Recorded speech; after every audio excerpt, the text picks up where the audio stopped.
এসে পৌঁছালাম Tatanagar junction.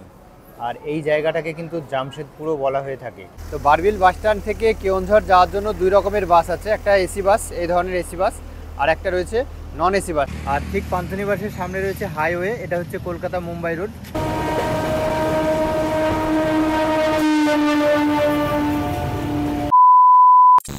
Good morning from Howrah. আজকে 7ই জুলাই বেরিয়ে পড়লাম একটা নতুন জার্নিতে। আজকে যাচ্ছি উড়িষ্যার কেওনঝড়, যেখানে রয়েছে পাহাড়, নদী, ঝর্ণা, খুব সুন্দর একটা জায়গা। এই বর্ষার সময় কেওনঝড় জায়গাটা কিন্তু দারুণ লাগে, মানে নদীগুলোতে জল একদম ভরে থাকে, যে কারণে ঝর্ণাগুলো কিন্তু দারুণ সুন্দর লাগে। আর ঠিক সেই জন্য এই সময়ে আমি বেরিয়ে পড়েছি কেওনঝড়ের উদ্দেশ্যে। যারা এই বর্ষার সময় কোথাও ট্যুর করবেন ভাবছেন, তারা কিন্তু এই কেওনঝড় এই জায়গাটা ঘুরে আসতে পারেন একবার। আর যারা এই জায়গায় ঘুরতে যেতে চাইছেন, তারা এই ভিডিওটা সম্পূর্ণ দেখুন, কাজে লাগবে।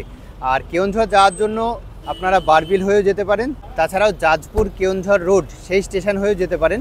আমি যাব বারবিল হয়ে, যে কারণে আমি হাওড়া থেকে বারবিল জনশতাব্দী এক্সপ্রেস ধরবো। তো এখন চলে যাব স্টেশনের ভেতরে। 6টা 20-তে রয়েছে আমার বারবিল জনশতাব্দী এক্সপ্রেস 12021, সেই ট্রেন ধরেই চলে যাব বারবিল। হাওড়া বারবিল জনশতাব্দী এক্সপ্রেস দিয়েছে 19 নম্বরে। 19 নম্বর প্ল্যাটফর্মে চলে আসলাম, আর ট্রেন অলরেডি দিয়ে দিয়েছে। 19 নম্বরে দিয়েছে আমাদের ট্রেন, এদিকে 18 নম্বরে দিয়েছে পুরী বন্দে ভারত। সকাল 6টা 20-তে হাওড়া থেকে ছেড়ে দুপুর 1টা 15-য় পৌঁছাবে বারবিলে, মানে প্রায় 7 ঘন্টার জার্নি। আমাদের সিট রয়েছে D2-তে। D2টা একদম সামনের দিকে পড়েছে, পেছনের দিকে রয়েছে এসিগুলো। এই হচ্ছে D2 কোচ, এই হচ্ছে second sitting coach D2। Seat arrangement রয়েছে, এদিকে 3টে, এদিকে 3টে, 3x3। ব্যাগটা তুলে দিই ওপরে, আর বোতলটা নিচে। 65 মিডিল। বসে পড়লাম সিটে, মিডিল সিট আমার। রয়েছে এরকম একটা বোতল হোল্ডার, এখানে রয়েছে পাদানি, আর এই একটা ট্রে, এখানে কিছু রেখে খাওয়া টাওয়া যাবে। আর আমরা আছি দুজন, আমি আর সুব্রত। এই যে বলো কেমন লাগছে? হেভি লাগছে, হেভি। অনেকদিন পরে একসাথে যাচ্ছি, আর একটা নতুন জায়গা। খিদে পেয়েছে তো মুড়ি নিয়ে, আপাতত মুড়ি উঠেছে ট্রেনে, মশলা মুড়ি, তেল বাদে নেব। টাইম হলো 6টা 29। হাওড়া থেকে আমাদের ট্রেন ছাড়লো বারবিলের উদ্দেশ্যে। Howrah Barbil Janshatabdi express, train number 12021। এটা প্রত্যেক দিন সকাল 6টা 20-তে হাওড়া থেকে ছেড়ে বারবিলে যায়। হাওড়া থেকে বারবিলের দূরত্ব 396 কিলোমিটার। আর এই জার্নি কমপ্লিট করতে এই ট্রেনের সময় লাগে 6 ঘন্টা 55 মিনিট। এই ট্রেনে রয়েছে সেকেন্ড সিটিং এবং এসি চেয়ার কার। সেকেন্ড সিটিংয়ে হাওড়া থেকে বারবিল পর্যন্ত ভাড়া লাগে 190 টাকা, আর এসি চেয়ার কারে ভাড়া লাগে 630 টাকা। আপনারা এই ট্রেনে বারবিল গিয়ে সেখান থেকে কেওনঝড় যেমন ঘুরতে পারবেন, তাছাড়াও যারা ঘাটশিলা বা টাটানগর ঘুরবেন, তারাও কিন্তু এই ট্রেনে করে যেতে পারেন। এই ট্রেন ঘাটশিলা টাটানগর হয়ে বারবিল চলে যায়। হাওড়া থেকে বারবিলের মধ্যে এই ট্রেনের স্টপ রয়েছে 9টি। তার মধ্যে প্রথম স্টপ খড়গপুর। খড়গপুরে গিয়ে পৌঁছাবে এই ট্রেন 7টা 53-তে।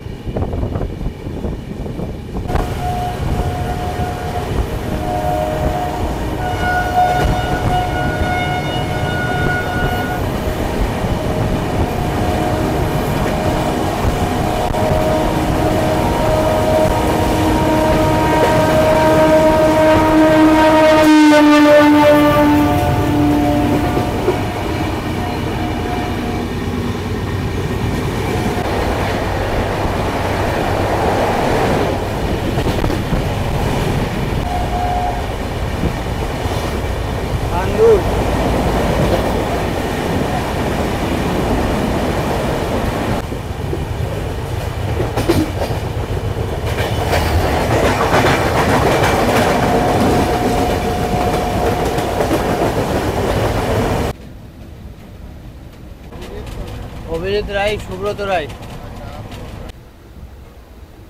8টা 16 বাজে, ট্রেন খড়গপুর ঢুকছে। 23 মিনিট লেটে ট্রেন খড়গপুর ঢুকলো। আর বাইরে তো অনেকক্ষণ ধরে বৃষ্টি হচ্ছে, মানে একভাবে বৃষ্টি লেগে আছে। জানি না কেওনঝড় গিয়ে কেমন বৃষ্টি হবে আর সেখানে ঠিকঠাক ঘুরতে পারবো কিনা বুঝতে পারছি না, মানে বৃষ্টি শুরু হয়েছে, একদম বৃষ্টি একইভাবে হয়ে যাচ্ছে। তো যাই হোক, আমাদের প্রথম স্টপ খড়গপুর, এসে পৌঁছালাম আমরা।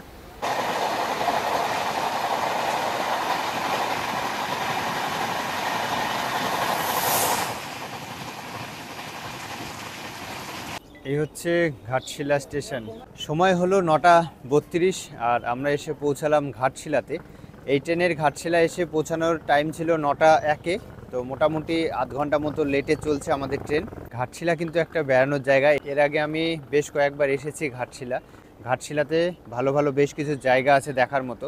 আপনারা কিন্তু এই ঘাটশিলাতে এসেও ঘুরে যেতে পারেন। একটা ভালো জায়গা, মানে ঘোরার একটা ভালো জায়গা এই ঘাটশিলা।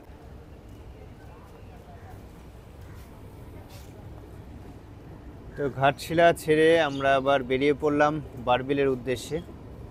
তো আপনারা ঘাটশিলা ট্যুর করতে চাইলে এই ট্রেনে আসতে পারেন, সকাল সকাল পৌঁছে যাবেন। সকাল 9টায় এই ট্রেন ঘাটশিলাতে পৌঁছে যায়।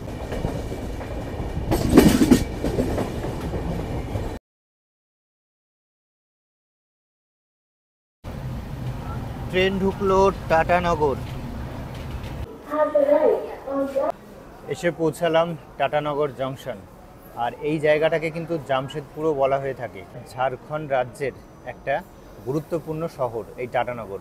এটা কিন্তু বেশ জনবহুল একটা শহর। আর এই জায়গার নাম টাটানগর হয়েছে এই কারণেই, এখানে কিন্তু টাটা গ্রুপের বহু শিল্প কলকারখানা এখানে কিন্তু গড়ে উঠেছে, যে কারণে এই জায়গার নাম টাটানগর। তাছাড়াও জামশেদপুর বলা হয়ে থাকে কারণ টাটা গ্রুপের যে প্রতিষ্ঠাতা জামশেদজি টাটা, তার নাম অনুসারেই এই জায়গার নাম জামশেদপুর টাটা। ট্রেন অলরেডি ফাঁকা হয়ে গেল দেখলাম। টাটানগরে কিন্তু বহু প্যাসেঞ্জার নামলো, যেন ট্রেন একদম ফাঁকা। তো আমরা এখন ফাঁকা ট্রেনে আরাম করে বারবিল পর্যন্ত যাব। টাটানগর ছেড়ে আমরা বেরিয়ে আসলাম। এই টাটানগরেও কিন্তু বেশ কিছু দেখার জায়গা আছে, এটাও একটা ঘোরার জায়গা। আমি কিন্তু কোনোদিন টাটানগর আসিনি বা এই জায়গাগুলো ঘুরে দেখা হয়নি। আপনারা কিন্তু চাইলে আসতে পারেন, টাটানগর ঘুরে যেতে পারেন, ভালো জায়গা। ইচ্ছে আছে ভবিষ্যতে কোনো একদিন টাটানগর এসে একটা ট্যুর করে যাব।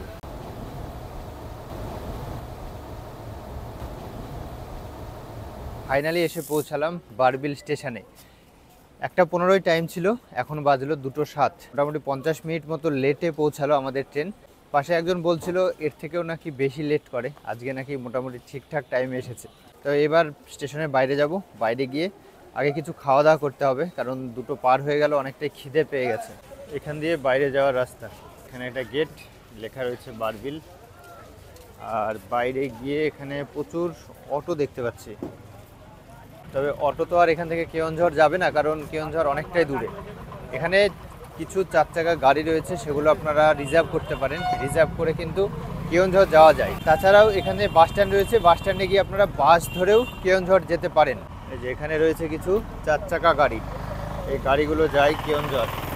দাদা এখান থেকে কেওনঝড়ে যায় গাড়িগুলো? हाँ কেমন ভাড়া? রিজার্ভ? रिजर्व 3000 ও 3000। কত কিলোমিটার রাস্তা? 80 এখান থেকে আপনারা 4 চাকা গাড়ি রিজার্ভ করতে পারেন। কথা বলে দেখলাম এই বারবিল স্টেশন থেকে কেওনঝড়ের ভাড়া 3000 টাকা 4 চাকা গাড়িতে। বারবিল থেকে কেওনঝড় 80 কিলোমিটার।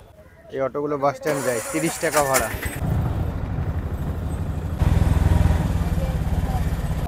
এসে পৌঁছালাম বারবিল বাস স্ট্যান্ডে। এখান থেকে আমরা কেওনঝড় যাওয়ার বাস পাবো। এই বারবিল বাস স্ট্যান্ড থেকে কেওনঝড় যাওয়ার বাস ধরে আমরা চলে যাব কেওনঝড়, কিন্তু তার আগে পেট পুজো করতে হবে। প্রচণ্ড খিদে পেয়েছে, সকাল থেকে সেইভাবে কিছু খাওয়া হয়নি। তো বারবিল বাস স্ট্যান্ডের কাছাকাছি দেখি একটা ভালো হোটেল দেখে দুপুরের খাবারটা খেয়ে তারপরে বাসে উঠব, কারণ এখান থেকে বাসে উঠলে ঘন্টা 3 সময় লাগবে কেওনঝড় পৌঁছাতে। হালকা হালকা বৃষ্টি হচ্ছে, মানে ট্রেনে ছিলাম তখনও একইভাবে বৃষ্টি হয়েছে, এখানেও এখনও হালকা হালকা বৃষ্টি পড়ছে। তো এই বাস স্ট্যান্ডের পাশেই প্রচুর হোটেল রয়েছে খাবার। তো আমরা এখান থেকে খাওয়া দাওয়াটা করে নেব। খাবার क्या क्या है? वेज है नॉन वेज है वेज नॉन वेज। वेज कितना प्लेट? 50 रुपया 50 रुपया। नॉन वेज में क्या मिलता है? चिकन और मछली अंडा चिकन और मछली और अंडा। अंडा। चिकन कितना प्लेट? 100 रुपया प्लेट 100 रुपया। তরকারি, আলু ভাজা, ডাল রয়েছে। এখানে একটা কি বুঝতে পারছি না এটা কি। আর ভাতের কোয়ালিটিটা কিন্তু বেশ মোটা মোটা চালগুলো। আর এর সঙ্গে আমরা চিকেন বললাম, 2 পিস করে চিকেন নেব। আর এই যে চিকেন, 2 পিস চিকেন দিল।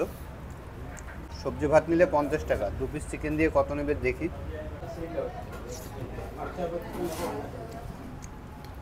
খাবার কেমন লাগছে তোমার? ভালোই। হ্যাঁ? ভালো। মোটামুটি ঠিকই আছে, তবে চালটা আমার কাছে একটু মোটা লাগে, মোটা মোটা আছে। মানে এদিকে এরকমই মনে হয় খায় ওরা বেশি। হয়তো এরকম পাওয়া যায় এদিকে। দুপুরের খাওয়া দাওয়া সেরে নিলাম, এবারে বাসে উঠবো।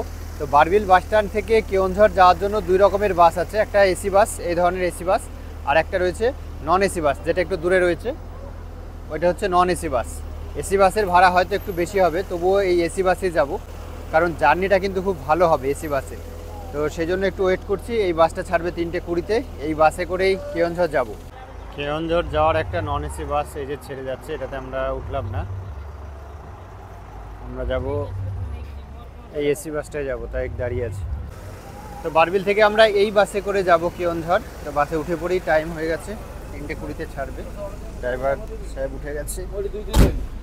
আর হচ্ছে বাসের ইন্টেরিয়র, বাসের ভেতরটা একটু আপনাদের দেখিয়ে দিই, বেশ ভালো এসি বাস রয়েছে, আর 2x2 সিট, বেশ ভালো কমফোর্টেবল জার্নি হবে মনে হচ্ছে এই বাসে। আর বারবিল থেকে কেওনঝড় পর্যন্ত আমাদের ভাড়া নিল একজনের 120 টাকা করে এই এসি বাসে। আর খোঁজ নিয়ে দেখলাম নন এসি বাসে ভাড়া 100 টাকা এই বারবিল থেকে কেওনঝড়, সেজন্য দেখলাম 20 টাকার জন্য এসি বাসে যাওয়াটাই ভালো হবে, জার্নিটা বেশ ভালো হবে, কি বলো? একদম একদম। ফালতু কেন 20 টাকার জন্য নন এসি বাসে যাব।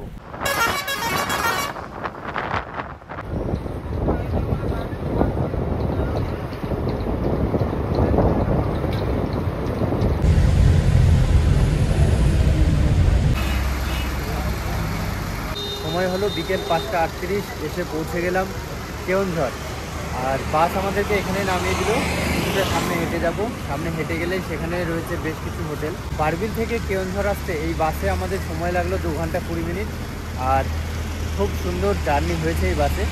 এবারে আমরা এখান থেকে সামনের দিকে এগিয়ে যাব, গিয়ে ওখানে হোটেল আছে, বেশ কিছু হোটেল আছে, একটা হোটেল নিয়ে আজকে রাত্রিটা এখানে থাকবো, আর কালকে সকালবেলা বেরিয়ে পড়বো কেওনঝড় ঘুরে দেখতে।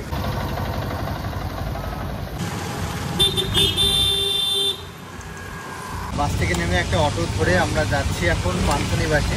কেওনঝড় টাউনের মধ্যে কয়েকটা হোটেল দেখলাম, সেখানে কিন্তু ভাড়া একটু বেশি বলছে, সেই তুলনায় ওটিডিসির পান্থনিবাস আছে, সেখানে কিন্তু ভাড়াটা ঠিকঠাক আছে। ফোন করে খোঁজ নিলাম, রুম আছে, তাই একটা এই অটো ধরে এখন যাচ্ছি পান্থনিবাস, ওটিডিসির পান্থনিবাস। আশা করি হোটেলটা ভালোই হবে, তো সেখানে এখন যাচ্ছি। এই আমরা পৌঁছে গেলাম পান্থনিবাস, পান্থনিবাসের সামনে। অটো করে আসলাম পান্থনিবাস, কেওনঝড় টাউন থেকে 80 টাকা ভাড়া নিল এই পান্থনিবাস পর্যন্ত। আর ঠিক পান্থনিবাসের সামনে রয়েছে হাইওয়ে, এটা হচ্ছে কলকাতা মুম্বাই রোড, এই হাইওয়ের ঠিক সামনেই পান্থনিবাস। তো চলুন ভেতরে যাই, ভেতরে গিয়ে দেখি হোটেলটা কেমন। ফোন করেছিলাম, বললো 1456 টাকা পার নাইট রুম ভাড়া এখানে এসি দিয়ে। তো দেখি এখানে রুম টুম কেমন, হোটেলটা কেমন, রেস্টুরেন্ট ফেসিলিটি রয়েছে, কারণ এর কাছাকাছি কোনো খাবারের দোকান নেই, এখানে থাকলে এই রেস্টুরেন্টেই খাওয়া দাওয়া সারতে হবে। তো চলুন ভেতরে যাই, সব কিছু দেখাচ্ছি। এই হচ্ছে পান্থনিবাস, ওটিডিসির পান্থনিবাস। এটা বেশ ভালো, চারিদিকে গাছপালা রয়েছে, ভালো একটা পরিবেশে হোটেলটা রয়েছে। আর এদিকে রয়েছে পার্কিং, অনেক গাড়ি পার্কিং করা আছে। তো রিসেপশনে যাই, এই হচ্ছে রিসেপশন, আর এই হচ্ছে হোটেলের ভেতরের দিকটা, এদিকে পরপর সব রুম রয়েছে। এখানে নিচে রিসেপশন রয়েছে, রিসেপশন থেকে আমরা আসলাম, আর আমাদের রুম হচ্ছে 109 নম্বর রুম। তো চলুন দেখি রুমটা কেমন আগে দেখে নিই। এই হচ্ছে রুম, বেশ বড় সড়ো একটা রুম। এই হচ্ছে ডবল বেড, বেডটা বেশ বড় রয়েছে। আর রুমে কি কি আছে একটু দেখিয়ে দিই। এদিকে জামা কাপড় রাখার একটা জায়গা, এখানে টিভি রয়েছে, এখানে একটা টেবিল, আর বেডের সাইডে রয়েছে বেড সাইড টেবিল, এখানে একটা ড্রেসিং টেবিল, আর ড্রেসিং টেবিলে দিয়েছে দুটো টাওয়াল দিয়েছে, সাবান দিয়েছে, আর দুটো জলের বোতল দিয়েছে। জলের বোতলটা দেখছি ওটিডিসির জল। এটা এই হোটেলটাও ওটিডিসির পান্থনিবাস। আর দেখে নেই, এদিকটা রয়েছে এসি, এদিকে একটা জানলা রয়েছে, এখানে একটা টেবিল, দুটো চেয়ার, আর এখানে একটা জলের জগ, আর এখানে কাচের গ্লাস রয়েছে দুটো। আর ওয়াশরুমটা একটু দেখিয়ে দিই আপনাদের। এই হচ্ছে ওয়াশরুম, গিজার রয়েছে, কুমোট রয়েছে, আর বেসিন, আয়না, আর রয়েছে হ্যান্ড ওয়াশ। এটাই ওয়াশরুম, বেশ পরিষ্কার পরিচ্ছন্ন রয়েছে। উড়িষ্যাতে কিন্তু প্রায় প্রত্যেকটা টুরিস্ট এলাকাতেই এরকম পান্থনিবাস রয়েছে, যেটা উড়িষ্যা ট্যুরিজমের প্রপার্টি। এটা এই ওটিডিসির পান্থনিবাস। এখানে আমরা এসে উঠলাম, আর এই রুমটা এসি রুম, এসি ডবল বেডরুমে এখানে ভাড়া পড়লো 1300 টাকা প্লাস জিএসটি। আমরা দুদিনের জন্য এই রুমটা নিলাম, দুদিনে জিএসটি দিয়ে 2912 টাকা পড়লো এই রুমের ভাড়া। এখন এইমাত্র চেক ইন করলাম, এখন একটু রেস্ট নিই। সারাদিন কালকে রাত্রির থেকে জার্নি হচ্ছে, একটু রেস্ট নিয়ে তারপরে আবার আপনাদের সঙ্গে কথা বলছি। আর ওটিডিসির পান্থনিবাসে এখানে রয়েছে রেস্টুরেন্ট ফেসিলিটি, খাওয়া দাওয়াটা এখানেই করতে হবে, কারণ এখান থেকে যে টাউন কেওনঝড় টাউন সেটা অনেকটাই দূরে, সেখানে গিয়ে খাওয়া সম্ভব না, সেজন্য খাওয়া দাওয়া যা এখানেই করতে হবে। রুমে দেওয়া রয়েছে মেনু কার্ড দেখে অর্ডার দেবো, এখানে কি কি খাবার পাওয়া যাচ্ছে সব কিছু দেখবো। সন্ধেবেলা চিকেন পকোড়া অর্ডার করলাম, গরম গরম হেভি টেস্ট করেছে চিকেন পকোড়াটা। এটা খেয়ে নিই, তারপরে রাত্রিবেলা আবার ডিনার করতে হবে। তো সন্ধেবেলা ভাবলাম একটা কিছু খেতে হবে, তাই এটা অর্ডার করলাম, ভালো করেছে। সময় হলো রাত্রি 9:40, এখন ডিনার করার সময়। তো এখানে রেস্টুরেন্ট রয়েছে, সেখানে যাব, ডিনার করব। তো এই হচ্ছে ডাইনিং রুম, এখানে আমরা ডিনারটা সারবো। তো ডাইনিং রুমে এসে বসলাম, আর আজকে অর্ডার করেছি রাইস, ডাল আর ডিম কারি।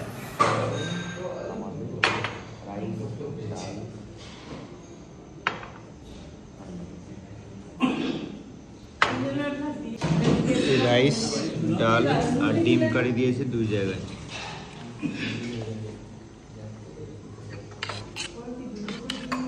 ওটিডিসির এই পান্থনিবাসে আপনারা থাকতে চাইলে আমি ফোন নাম্বার দিচ্ছি, সেখানে ফোন করে আপনারা যোগাযোগ করতে পারেন। আমরাও কালকে সকালে বেরিয়ে পড়বো কেওনঝড়টা ঘুরে দেখতে, সেই জন্য আমরা একটা গাড়ি বুক করছি, সেই গাড়ি করে কালকে পুরো কেওনঝড় ঘুরে দেখব। তো আপনারা চাইলেও এই ওটিডিসির পান্থনিবাসে থেকে এই কেওনঝড় ঘুরে দেখতে পারেন। খাওয়া দাওয়াটা শুরু করি, বেশ খিদে পেয়েছে। তো খাওয়া দাওয়া সেরে চলে আসলাম, আর আজকে আমরা কেওনঝড় এসে পৌঁছালাম। কেওনঝড়ে এসে ওটিডিসির এই পান্থনিবাসে এখানে এসে উঠেছি। কালকে আমরা কেওনঝড় ঘুরে দেখব, বেশ কয়েকটা জায়গায় ঘুরে দেখব, তার জন্য একটা গাড়ি বলে রেখেছি। সকাল 9টায় কালকে বেরিয়ে পড়ব, আর এখানে বেশ কিছু ওয়াটারফলস আরও কয়েকটা ঘোরার জায়গা আছে, সেগুলো কালকে ঘুরে দেখব। তো রাত্রি অনেকটাই হলো, ভিডিওটা এবার শেষ করব। আর আজকের এই ভিডিওটা দেখে আপনাদের কেমন লাগলো সেটা কিন্তু কমেন্ট করে জানাবেন।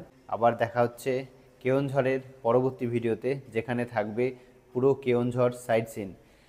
তো আজকের ভিডিওটা আর বড় করব না, আজকের ভিডিওটা এখানে শেষ করছি। সবাই ভালো থাকবেন, সুস্থ থাকবেন, টাটা।